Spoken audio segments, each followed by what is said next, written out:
双臂为你飞起来！哎呦，这个已经是悬空，成了十字步这个这个不好逃啊！看这个发力，再来一次打开，哎呦！外国断臂狂魔下死手，妄想掰断中国小伙的手臂，不料小伙天生神力，一招旱地拔葱，将其当场摔断脖颈，看杀裁判。好，我们注意看视频当中，这个大鼻子的家伙正是来自于哈萨克斯坦的断臂狂魔马莫洛夫阿卡马林。这个家伙掰断人手臂的方式可以说是千变万化，几乎每一场比赛不是掰断胳膊就是掰断大腿，相当的残忍。他这一次跑来我们中国，狮子大开口，向我们中国拳坛索要3000万的保护费，如果1天不给，他就1天掰断一个中国选手的双臂。而且他还很嚣张的表态，称我们中国选手的四肢都像牙签儿，轻轻一掰就能断。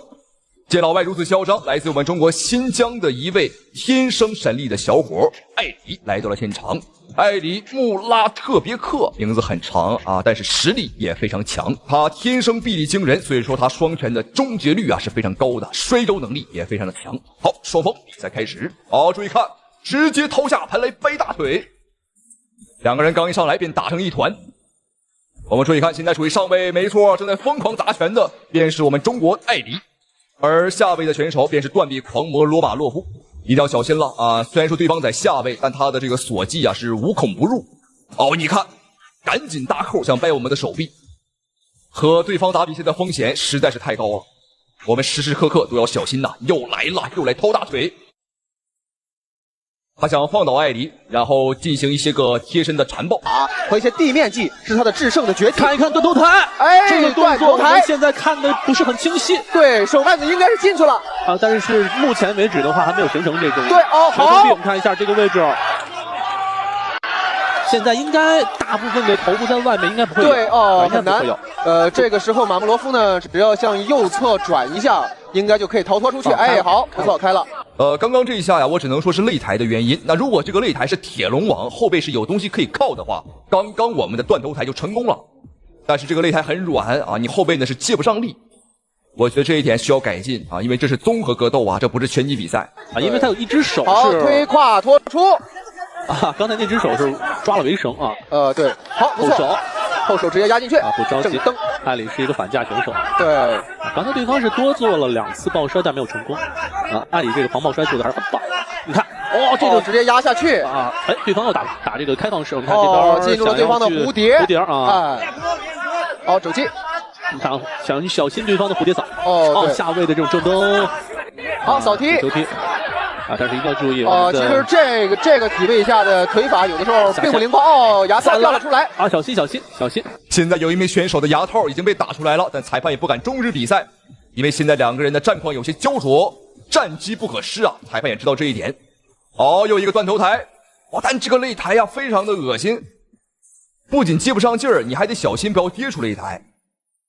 现在马莫洛夫裁判的话非常贴心的塞到他的嘴里边，像塞奶嘴一样。现在这个情况就是对方不想起来，而我们呢也不想进去。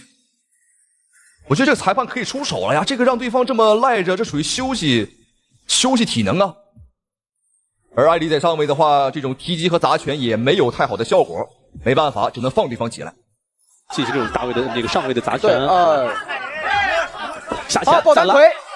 抱摔漂亮直接放倒之后，我们看这边直接压对方的一条腿。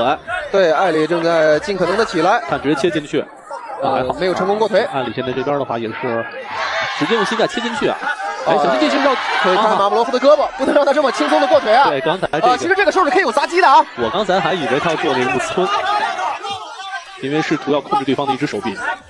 这边好拿到推开。其实刚才可以做一个扫击的，没有，但是呢，艾里没有做出这个动作来，下潜好摆拳，是做这种珠穆状态。有艾里这里的话，压起身的机会都没有占到，只能说的确是有些过于担心对方的这个地面技了。又来摔，艾里这个小伙别看很年轻，但防抱摔的这个技术很成熟了，这也是归功于他核心控制力和他力大如牛的双臂。又来，你看，哥们儿，这里不是你家，这里也不是床这也不是席梦思，你老婆也不在现场，你赶紧起来吧。去依赖自己的一些地面的缠斗技术。对，这已经不是当年1993年，对，不是那个格雷迪家族横扫世界的时候。没错。啊，刚刚开始第一局，双方这个确实啊，又来哦，艾里压得很紧啊！我已经忘了是第几次了。应该是第4次。好，继续要出断头吗？看膝盖能不能切过来。不好过，不好过。啊，好，双方第1回合结束。好，第2回合比赛开始。其实呢，咱们的 MMA 比赛啊，对运动员的这个体能考验是非常大的，因为他的身体要随时调节转换，时而僵，要发僵劲，时而要灵活，要靠爆发力。关键是整个比赛当中的技术多种多样，不能对，没错。哎呦啊！刚才确实这2击正蹬啊，能够感受到啊，对方还是这个右下。我们看现在这一幕，像不像一条野狗咬住了一个人的裤腿子？对方就是那一条野狗啊，咬住人就做撒口。又来了，又躺在地上啊，耍起了无赖。他之所以这么嚣张啊，之所以敢来中国张口要出场费和保护费啊，原因很简单，因为他知道我们中国选手战力都是世界一流，但地面水平一塌糊涂。拳腿功夫我们没怕过谁，因为我们中国有传统武术，还有散打。但地面这一块我们还得学习啊，虚心学习，任重道远呐。目前来看的话，他地面缠斗的技术其实不是特别的细啊。对，包括刚才爆发力的确是有很足，但是呢，艾里也不差呀。没错，这边艾里不去打这个和对方主动进入地面。对，艾里的打法还是相对较聪明一点的。保持一个站立啊，稍微砸拳也可以。我们可以看到马穆罗夫的双腿啊，被艾里连续的扫踢已经踢出血印来了。好，还是跟着对方去进行这样的旋转。对啊，防住自己的头啊，这是一个啊，他的双腿就像雷达一样在探测对方的移动轨迹，看不看能够艾里想要抓对方的脚踝，但是其实呢也没有那么容易。对，其实这个时候我觉得艾里呢就不要去扫对方的腿了，干脆呢我们就蹬啊，就是蹬得准一点，朝中间蹬。来一招这个什么断子绝孙脚，一招就可以终止比赛。但艾里这个小伙呢比较守规矩，但是我觉得啊，规矩是和守规矩的人一起执行的啊。对方不守规矩，我守什么呢？在当中啊，一回合当中3到4次抱摔不成的话，这边哎呦放开了哈，对我还以为刚才要搭一个蟒蛇，但是进入到对方的封闭式防守里面。看一下全封闭啊，这边马穆罗夫还是看一下控制一下对方的这个右手。对，现在的艾里非常聪明啊，时不时的来几记砸击骚扰一下他，然后趁机呢也恢复一下自己的体能。对因为在这个位置上，马穆罗夫被艾里压着，他的呼吸会更困难一些。目前的话，其实艾里打的也比较聪明，不太想和对方往进一步去打。从双方多次交手啊，我们真的能看得出来，艾里这个小伙真的是不太擅长这个地面战。拿到上位之后很稳啊，也不着急，也不砸拳，但当然也有可能是想保存一下体能啊。开始砸拳了，又来了。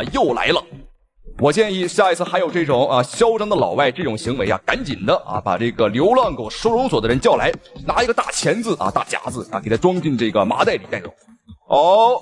艾里终于开窍了，我们期待的事情终于来了啊！断子绝孙脚送给对手，这把还得检查看一看这个少没少，是1个还是2个？该不会只剩光杆司令了吧？好，赶紧抖一抖看看还有没有感觉。马穆罗夫终于出腿了，又来了，还是抱单腿，这抱单腿因为我们比赛是用的擂台没有这个笼子，所以艾里现在卡住了他的颈部，但是不够深入这边我看是要这边直接就断头打进去了，放开拆了，上来打拳。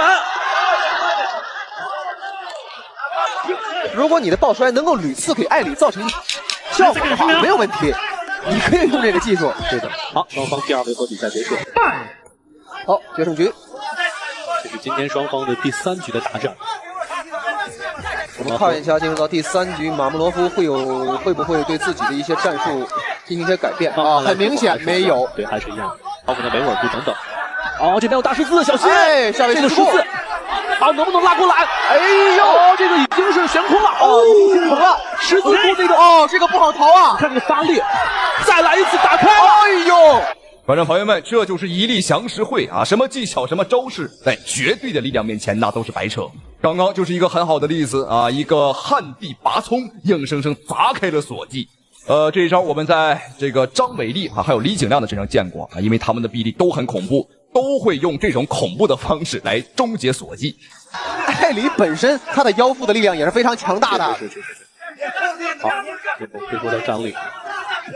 现在能够看出啊，你看马布洛夫现在略显被动，对，体能下降很严重，对，干脆躺在地上注目状态啊，随便你踢。因为毕竟连续的这种下潜抱腿的动作是非常消耗体能的，对，太消耗。现在对于艾丽来讲的话不着急，对，其实整个场面上还是占优势的。其实裁判啊早就应该这么干了，赶紧把对方叫起来，不能让他总躺在地上休息啊，这是对艾丽来讲非常不公平的。好，艾丽在站立上持续的给到压力，又给压倒了，对方的抗压能力是真不行啊，这扛不住压力啊，稍微一上点强度，马上赶紧的啊，这个躺在地上。其实现在对方啊也不想，他现在主要是也累了啊，这个说心里话，他也累了。你看，浑身也没劲儿，就躺在这里拖延时间。好家伙啊！这一次来中国，非但这个狮子大开口啊，钱没要着，把自己还累个够呛。好，裁判再次出手。裁判呐，你可长点心吧啊！对方躺地的一瞬间啊，你就赶紧给他提溜起来，不要给他太多的这个耍赖时间。啊，又抱腿，又抱腿。没错。啊，现在艾丽打拳之后，自己是主动的进入到这个地面的一个位置。很难的，因为你想单手抓脚踝的话，好，艾丽的步伐开始灵活了起来。现在时间还有不到1分钟的时间啊。这个时候，艾丽还是多做一些站立的打击。是的，多做打击能够奠定今天比赛的胜局。好，现在低扫踢可以用一下啊。好，再来。哎，非常漂亮。但是已经一个位移又躲过了马布罗夫的这个抱腿。没错，马布罗夫今天这个抱摔真的是效果不好。可以说是非常失败。他的意图太过明显。好，比赛结束。好，这场15分钟的大战终于结束。整场比赛15分钟，对方大概有12分钟左右都躺在地板上啊。见过耍无赖专哥耍流氓的，没见过这么无赖这么流氓的。好，结果没问题，恭喜阿里啊！这个对方的这种行为啊，任何裁判即使来到他们国家打，裁判也不可能给他分儿。恭喜艾丽，咱们下期视频再见。目前世界排名第1，有请邱建良。哇，这漂亮！伊萨还说不是被踢倒的。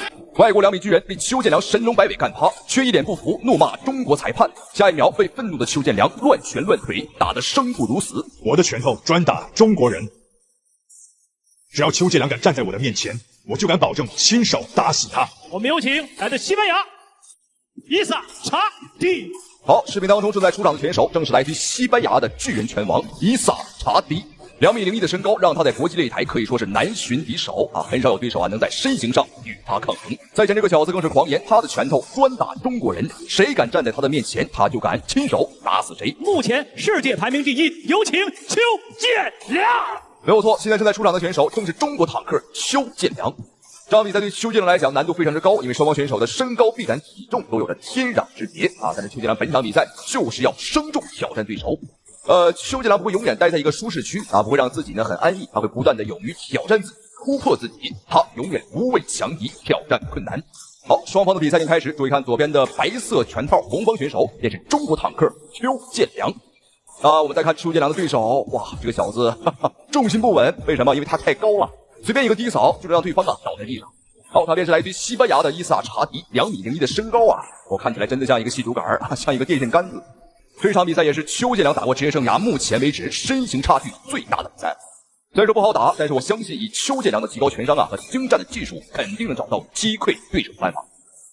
级别啊，是也是让人看到了他的这个在这个多面发展和这个比赛当中的雄心啊。是。有一句话叫山高人为峰，可能现在站在世界第1的状态上来说，邱建良最大对手是谁呢？就是自己了。对，我们看啊，这个刚才为大家介绍过身高臂展有绝对优势的这个查迪啊，攻击的范围和力量都很足。近29战27胜2负，27胜互相抡拳，25次 KO。刚刚是伊萨查迪想要摔倒邱建良，但是没有想到把这阿良啊轻松摔倒。邱建良的外号是坦克啊，想摔倒我们观众朋友们，那是不能说不可能吧，我只能说难如登天啊。漂亮！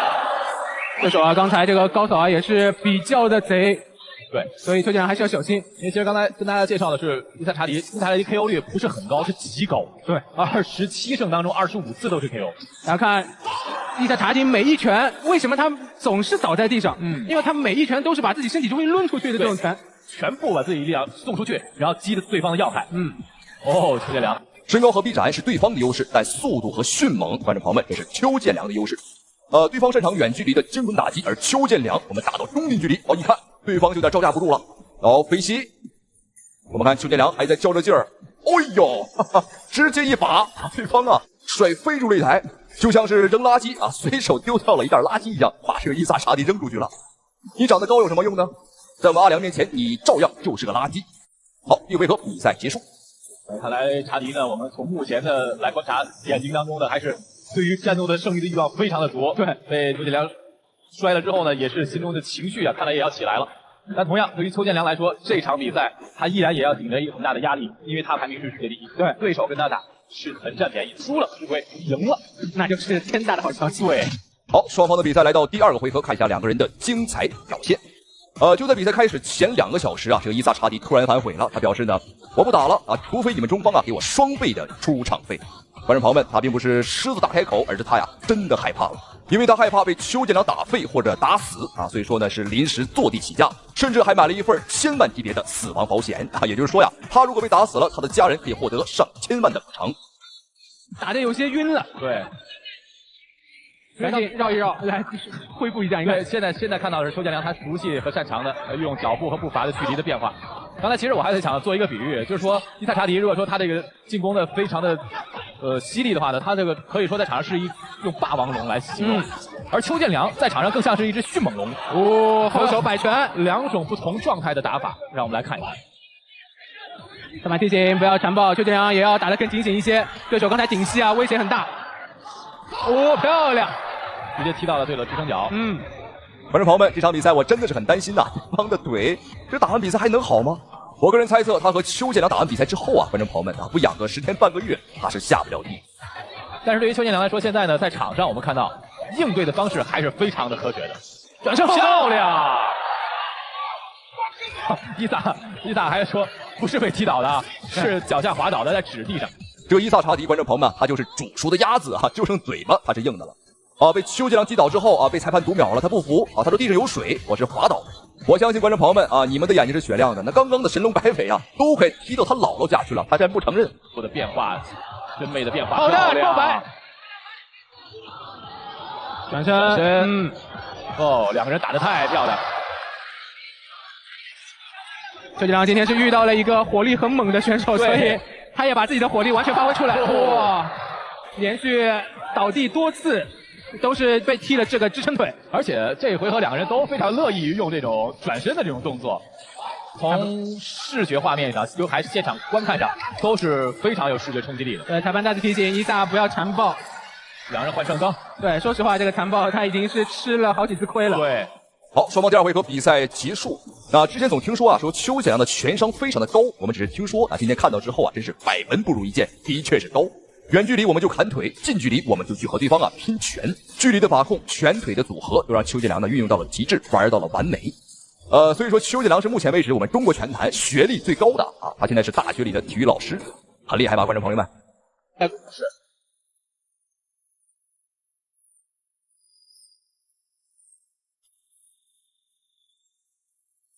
好，双方的比赛来到最后一个回合，看一下邱建良接下来的表现能不能够 KO 这个伊萨查迪。头的这一下还是非常机敏，是防守报价非常的稳健。高扫，刚才是连续中扫之后来欺骗一下对手，直接换了高扫。但是伊萨的防守也是很严谨。是我们看邱建良呢，在场上的在进攻的时候呢，有很多的这种动作，包括眼神去迷惑对方。伊萨呢抱怨几句，但是你去缠抱对手，对手来打你，那有什么办法呢？是。裁判又提醒第2次，不要缠抱。后手，高扫，将插过，漂亮！左右两边开弓的高扫，打身体，连续的打波上勾。观众朋友们，我们看邱建良现在是已经打疯了，越打越猛。伊萨查迪，难道他的1000万梦想要实现了吗？他的死亡保险搞不好今天真能用上。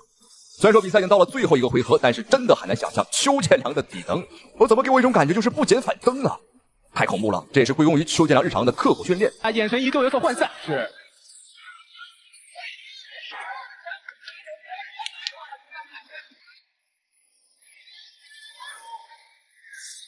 哦，又扫至尊腿，在倒地之前被对手又挨了一拳。是，你看这扫了之后，有点已经站不起来了。对，这个是有这个积累的伤害的。哦，漂亮！哦，直接击倒了，直接击倒了，是一个前手的平勾。我们看脚下已经发软了，站立，好，勉强站起来，继续。邱建良应该不会放过这个机会，把对手挤到了车脚边。好的，还在往里猛攻，连续的比赛要反击，否则裁判会叫停比赛的。见到邱建良这么猛，现在是全场的观众啊都开始沸腾了。那我相信屏幕前的您也很开心。而且我们看这个伊萨的话还在苦苦支撑啊，他也很不容易啊，这么抗打，的确挺厉害。再来踢直身腿，后手，又一次被击倒。裁判觉得这是被推倒的，所以没有读秒。是，但是伊萨你看起来就是因为他的这个前腿啊，被连续的这个击打之后，显得非常的难以支撑。16，比赛结果红方胜，邱建良获胜。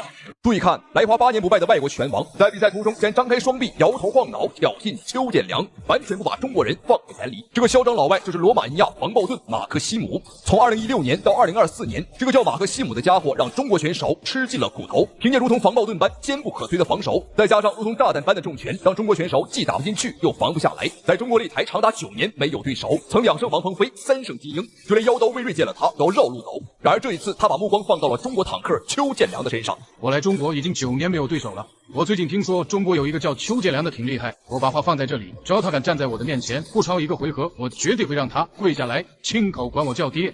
好，观众朋友们，这场强对决已经开打，由红方选手邱建良大战蓝方选手来自罗马尼亚的马克西姆。这场比赛可谓是最强的盾遇到了最强的矛也可以说是最聪明的人遇到了最莽的莽夫。当然了，邱建良是我们的聪明人而对方的话是一个莽夫。我们现在就可以看得出来，对方的战术风格很明显了，就是不断的推进，不断的压迫，压缩邱建良的移动空间。没错。邱建良的这个对拼呢，并不盲目，大多数会选择自己有合适时机的时候进行。邱建良一直以来，我们看是想要利用绳圈的这个边缘的方式，是来跟对方进攻。对，所以说这种6角形的这个擂台啊，特别格外适合他。而且邱建良特别擅长的是，对方在面对他背靠着绳圈的时候冲进来，他做切线出去，把对方直接压在绳圈上。再用这种方式呢，邱建良打败了很多对手。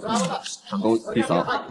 这个马克西姆在我们中国已经击败了数十名搏击名将10多年没有对手了。所以本场比赛，我们中国的全体粉丝，我们中国的观众对于邱建良寄予的厚望是非常大的。因为如果邱建良都搞不定的话，那基本上对方就可以称霸我们中国拳坛了。一般来说，他们的打击速度并不快，更擅长找寻自己的有效性的动机。邱建良这个大家非常熟悉了，还是跟大家介绍一下，26岁，身高1米74，目前的这个历史战绩是这个43战37胜6负17次 KO，14到15年斯曼世界金腰带，16年 WF 67公斤级世界王者。如果不算飞哨的话，邱建良最近都没怎么输过。这个马克西姆呢，就像是一个装着防爆盾的推土机。邱建良也很清楚，正面对决的确是有可能打不过或者打不动对手。所以说我们看邱建良现在采取了一个很灵活，围绕着龙网的一个战术。左移右移，然后找机会，没错，大反击，一把推翻，连拳带腿再推再摔一气呵成。邱建良是一个比较擅长抓机会的选手，我们一直在把他跟他的队友，像比目前成名的邓泽奇、铁英华，包括魏睿在进行对比，每个选手都有自己的特色，或者打火连续的重击转身的后蹬。观众朋友们，看这个马克西姆的确够狂，张开双臂挑衅邱建良，这也是我目前见过敢在擂台上这么嚣张、明目张胆的挑衅邱建良的人。要知道，此时的邱建良已经是身经百战，而且各项综合实力都很强的选手好，双方比赛来到第2个回合。那么在赛前，马克西姆是狂言说1回合把邱建良打到下跪喊爹，很显然他没有做到这是很多老外习惯惯用的一个激将法赛前羞辱挑衅，也是希望能够让人上头。你看。他动不动就把拳头放下来，或者做一些小动作挑衅邱建良，一套这个不同风格的这样一个选手阵容，没错。跳膝漂亮。这个其实有这个搏击训练经验的观众可能会更容易体会，就是如果你一直在做着思维去打拳的话，是非常累的。对，邱建良拉出来的连击没成功。我相信现在屏幕前有很多观众认为邱建良现在非常的被动打得很怂满场乱跑。但现在实际上分数上邱建良是遥遥领先。这个马克西姆他单纯只是追，但他追不上，而且还打拳还打不着，因为他胳膊太短了。与其说是他追着邱建良，那你可以理解为现在是邱建良拿着一根胡萝卜，对方像一头驴，我们在牵着对方的鼻子走。感觉罗马尼亚这位选手有点别扭，因为他自己现在追不上邱建良的步子。对。这刚才这个张天刚老师还这个专门提示啊，你要进攻啊，是，但是这个马克西姆这个我也能理解，就不知道从哪儿打呀？你说这个要主动进攻，好，后手拳，好，比赛时间最后的20秒，我们看这个马克西姆，已经很无语了。你看，张开双臂，频频的，一方面是自己很无奈啊，一方面也是挑衅邱建良，意思你就这本事，你就知道跑。观众朋友们，这是拳击比赛是有规则的啊，邱建良的智商拳商啊，的确是高。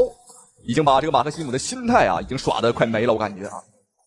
好，接着看一下双方第3回合，也是最后一个回合的对决。那么目前来看，前2个回合的比分都是邱建良优势，但是不知道第3回合这个马克西姆啊会不会拼尽全力倾其所有。就是那个邱建良这个整个的移动的脚步啊，没停过，对，没停过，对手很难琢磨。这个在我们训练的时候呢，教练经常会告诉我们你要保持移动，但真正做起来其实很少有人能做得到。对，邱建良是为数不多的一个。在对方做趋避防守的时候，我们鼓励大量的这个拳法也是这样的理论，用下肢方式进攻对方，这样的话会对对方伤害更大一些。因为上肢拼上肢的话，绝对力量是差不多的，你很难给对方造成大量的伤害。这个马克西姆打起来也是挺有自信啊，就推着你跟你打。是，这个邱建良的外号叫坦克，这场比赛感觉马克西姆更像。实际上这已经不是邱建良啊第一次运用这种战术了。那上一次打肯姆罗宾啊，德国的肯姆的时候也用的是这个战术。凭借灵活的步伐围绕龙网，这是我们的优势，我们必须要运用好。很显然，邱建良今天运用的太好了，根本抓不住啊！好漂亮，击拳有效果。刚刚对方头部有明显的位移。之前有很多中国选手输给了马克西姆，就是因为啊和马克西姆选择了正面对刚，用对方最擅长的方式和对方打是很不明智的。这个场面擂台，我们的边角是边长7米，是那这整个的6角擂台会比一般4角擂台要大。对，这个马克西姆可能这个打起来是有点费劲的。张天刚老师警告了邱建良1次，是。马克西姆终于抓住这机会了，输出内心当中那个潜台词，我可逮着你了我。这整个的6角擂台会比一般的4角擂台要大。对，这个马克西姆可能这个打起来是有点费劲啊。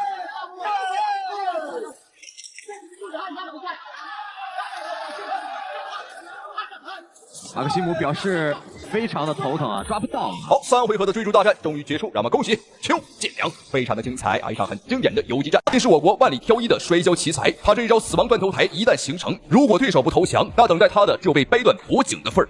好，注意看视频当中正在出场的选手，便是我国万里挑一的摔跤奇才谢斌，年仅21岁，便在国际擂台拿下了5战5胜5场降服的恐怖战绩。一直以来，我国的综合格斗选手，他们的地面本领一直被老外所诟病，尤其是在中国选手李景亮被外国选手降服之后，这帮狗眼看人低的老外越来越瞧不起我们中国人的地面实力。于是谢斌便痛定思痛，苦练地面本领，他立誓要证明中国人不比任何外国人差。然而这一场比赛对于谢斌来讲，绝对是一场艰难的考验，因为他的对手正是极为擅长地面技术的狼人杰索尔。此人身经百战，在国际拳坛摸爬滚打多年，早已成为了综合格斗领域摔跤流派的代表人物之一。好，这场比赛请相信我，观众朋友们，绝对少比眼前的2个美女还要精彩，还要退役多年的死神方便竟然重返擂台，不料刚一上场就险些被黑人拳王重拳 KO。台下老外看到这一幕都纷纷站起来嘲讽方便，方便的56连胜险些被终结。结果下一秒站起来的死神方便眼神突变，和对手玩命拼拳，誓死捍卫不败战绩。打中国的死神方便，你有几成把握？哎，那个垃圾玩意儿，我3拳就能打死他。他的连胜完全就是中国人花钱包装出来的。他在我的眼里连一个3流选手都算不上，我会亲手打飞他，让全世界看一看中国人是多么的可笑。好，注意看视频当中正在出场的黑人选手，便是来自于法国的明星级拳王塞德里克·杜姆贝。好，这名选手可谓是身经百战，这次不远万里的话，也是来到中国挑战死神方便。但此时的死神方便啊，已经退役多年，早已不再打比赛了。但塞德里克在媒体面前多次嘲讽方便，说方便的连胜啊都是假的啊，都是我们中国人花钞票包装出来的。最过分的是，他竟然还拿死神方便和武僧一龙做起了比较。他说方便和武僧一龙都是假把式，都是冒牌货，都是不经打的垃圾玩意儿。这一番触及底线的言论彻底惹恼了方便。你可以说方便实力不行，你可以质疑方便，但是你绝不可以说方便与虫为伍。方便是实力悍将，而一龙呢，他是网红啊，这完全不能相提并论。所以方便无论如何都咽不下这一口恶气，因此决定重出江湖，誓死捍卫自己的荣誉。好，注意看双方的比赛已经开始，红方选手死神方便，蓝方选手便是塞德里克·杜姆贝。方便此时的战绩是46战全胜啊，一个不败战绩。而塞德里克·杜姆贝也不简单啊，他是48战45胜，基本上也没输过。但当然，他的48战这是职业战绩啊，其中还有很多他业余比赛啊，包括街头斗殴，已经超过上百场。实际上都是很兴奋的，他们希望能踩在巨人的肩膀上，踩在前辈的肩膀上，更加有所成就。是，对手越强啊，其实对自己来说呢，也是一个考验。当然，这也像是一针强心剂。很多火球的运动员都是这样，越强则强啊，这样的话能激起这个比赛的欲望。作为死神方面，现在我们看到了他从一个职业的运动员，一个顶尖的拳手，现在身份变得多元化了。是的，变成一位丈夫，一位父亲，一位老板，一位教练。在这么多重身份的同样的在身份的混杂中呢，方面是如何摆平这样的关系？对方是做了一个狙击。对于方面的状态会不会因为这样多元化的身份而下降？我们也再看一下他擂台的表现。相信了解方面的观众朋友们都很清楚，方面的成名之战就 KO 了加拿大拳王西蒙马库斯。然而今天方面的对手这个杜姆贝，他的实力是远超马库斯的。所以说比赛开始，方面这边很谨慎啊，把距离拉得很远，利用灵活的步伐和杜姆贝打起了拉锯战。训练的节奏也慢慢的有了起色。对，除了散打化的自由搏击之外，他在 MMA 这一块在绝对都布局了。然后最重要是他的攻击准备挂牌好上，所以以后叫他财神啊，不是死神啊。现在在这样的一个局面下，对方还是打得比较稳健，对，出技术出的也不多，而且可能也是碍于方面当年的一个前后手。前后手直接连死马库斯以后呢，很少有选手现在给方面上来就会打对拼，漂亮，低位的摇臂，前手的平勾，后腿的扫踢。而且方面善于做事先的针对性训练，没错，他会找这个靶子来模仿他的对手来喂招。相对于其他的我们的散打出身的选手呢，方便的移动能力以及自己的一击必杀的能力是在这个同行里面还是属于佼佼者。那他知道他的拳法连续性不够是他的短板，没错。大家方便小心啊，一个迎击被抓到。方面在这场比赛，两人的作战风格完全是截然相反。此人方面沉着冷静，还在适应比赛；然而这个杜姆贝则是来势汹汹，他一心只想要 KO 方面来证明自己。但方面毕竟是老江湖了，所以说面对对方来势汹汹的进攻啊，丝毫不慌，丝毫不乱。好，双方第一回合比赛结束。虽然说这个杜姆贝啊像一只出笼的猛虎，来势汹汹，但方面强有力的反击也充满了威胁。这两个人的终结能力都很强，都很高，所以说胜负就在一瞬之间。第二回合的比赛啊，从这第一回合的最后1分钟看，这场比赛看来是很难善终了。是，双方都是奔着把对方直接击倒或者撂平在这个擂台上为主要目的的。因为其实这样的比赛，这双方都憋了一口气儿啊。我们看谁能先发制人。只能一次7级。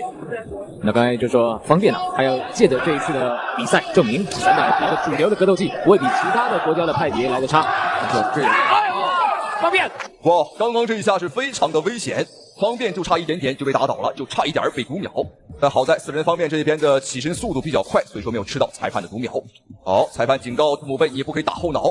对方这个假模假样的还举起了弓啊，来向方便道歉。要知道赛前这个杜姆贝可以说是非常的猖獗啊，他说方便的46战全胜，全部都是花钱包装出来的，都是假赛，都是假的。而且最过分的是，还说方便和武僧一龙是一路货色，那这对于方便来讲，完全就是奇耻大辱啊！方便在避其锋芒啊，找着机会。好，这个对方被拳了，攻击，方便在推击对方，方便连续中了3拳，方便还了1拳。目前方便的防御啊，有点被打穿了，要小心。对方的报价报的比方便要严一些，方便呢还主要是以这个前手在前面刺着，来控制距离，不想让对方打进来。今天这个头部的也要注意，要注意一下。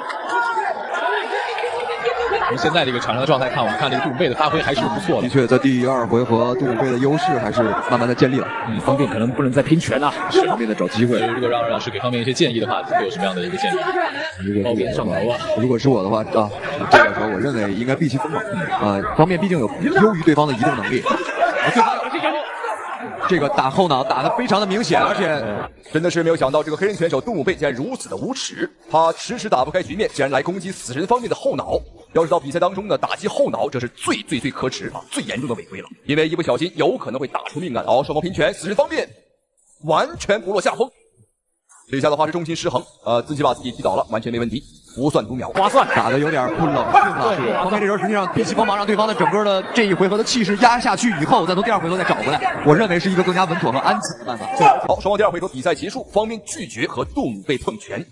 完全没问题，因为对方的手段和打法太过于卑鄙啊，是一个为了赢不择手段的家伙。在第2回合的时候，他已经连续2次击打方便的后脑啊，这理论上来讲，我觉得判他输都是应该的。打击后脑如果打准了，一拳就可以把人打死。在此之前的所有拳击擂台打死人的事件啊，基本上都是打后脑造成的。好，双方的比赛来到第3个回合，也就是最后一场对局了。看一下方便的表现。那在上一回合当中，应该说稍稍的有一点劣势，一定要小心对方来找机会了。最后这个对方在找机会了，我们看对方的眼神已经没事，不是强毒，你自己跑到处理角度耍宝，放过去都来耍宝，他以为躲到那边了，裁判就是强毒。那说董贝的这个整个的表现欲还是非常强的。我们看到这个胸创新的2位教头啊，给方便说你。又中了一拳。对，刚才你打出后手拳以后，一定要记着做一个摇闪，说一定要放松，你不要着急。方便这个时候心态有一些有点着急，手都不拿高啊。其实没有必要，方便目前还是有。后面还有机会，方便如果出高腿的话，对方应该是在抓这个机会。而且方便出的是侧踹啊，他不是出边腿，出边腿效果好，后板，好漂亮。不急。第3回合的死神方便终于开始放手一搏，向杜姆贝发起猛攻了。在前2个回合方面打得过于保守啊，这一回合如果再保守的话，那本场比赛有可能会输了。好，你看，对方在把方面顶倒之后啊，还站在方面的面前挑衅我。虽然说本场比赛看起来的确是杜姆贝这边啊打得更凶，打得更猛，但分数上，观众朋友们，我敢负责任的告诉你，方面绝对不落后对手。因为方面有着多年的散打经验，而且体制内的散打打分啊是非常关键的啊，所以说方便打分非常的厉害。是的，有人下逼，这个上。拿下，拿下来！不相信啊，居然采取非常习惯的一个套路啊，车拽前后手的转控制。方便现在整个战术变为控制了，我看已经不再打进去跟对方对拼了。但是动作太大了，他的腿法动作太大，没有隐蔽性。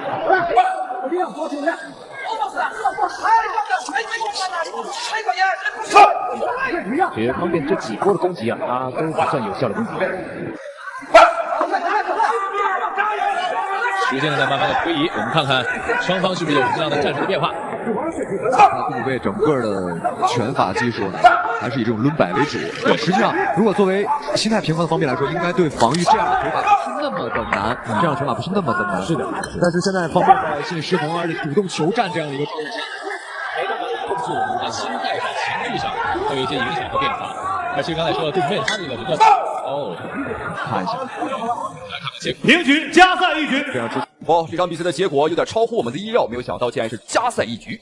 一般来讲，如果第4回合是决胜局，那么前3个回合的表现啊，完全可以忽略不计。那接下来裁判需要看的就是这最后1个回合的表现。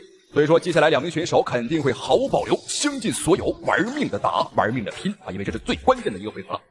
为了摇臂直接钻进来了，但是方便被撞到头啊！杜姆贝高扫，这高扫透过拳套打中，然后自己双方对拼拳，方便直接前手刺拳拿臂往外一顶，看来方便就是要打距离了。而且这第4回合的对方身上了，把整个前冲都冲过去，这样会很危险。方便现在还是在打游移，我们非常希望方便，我觉得方便3回合打完，整个的情绪也冷静下来了。对，这一回合应该说呢有所调整，而且呢非常重要。这个方面做了很多后摆踢啊，就后摆踢没有配合假动作的话，是基本上踢不到。特别是对方如果不前防备的时候，决胜局就是决胜局，这一下把方便和杜姆贝所有的能量、所有的招式啊，全部逼了出来。现在的战况很激烈，但方便呢，毕竟是我们的不败王者，他还是很沉着冷静啊，没有盲目的去进攻对手。反倒是这个杜姆贝，因为前3个回合打得太猛啊，第4回合他有点泄劲儿了，现在的他有点没劲儿了。轮他要打出来的，所以那拳呢是很重的。相对来说，对方的拳没有方便的拳出发速度快，那这样方面可以一拳一拳累积自己的优势，也是一个不错的战术。而且现在看杜姆贝，其实整个前几回合打的看起来好像这个有比较效果，但是其实真正的准确率还是比较差一些的。从这回合来讲，看方面应该一拳是一拳，一下是一下。目前的希望是跟打乱战，对，打白刃战。方便现在是没有给他这个机会。方便好像打的也是这个主意啊。方便一直在保持着移动，对的，移动，不断突袭，不断移动。好，对。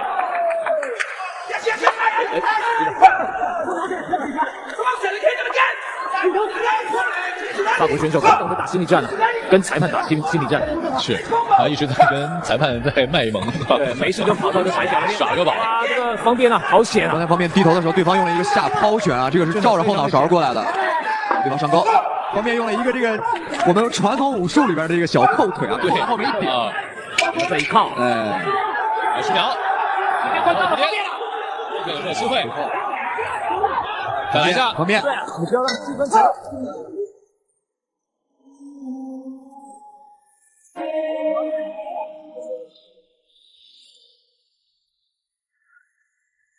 我们3位都沉浸在这场比赛到底会是一个什么样的结果的沉思。好，双方这一场加时赛的大战终于结束，终于打完啊！最终的结果我觉得完全没问题，因为第4回合加时赛方便的表现明显是更好。但是还是要看一下最终裁判的判罚。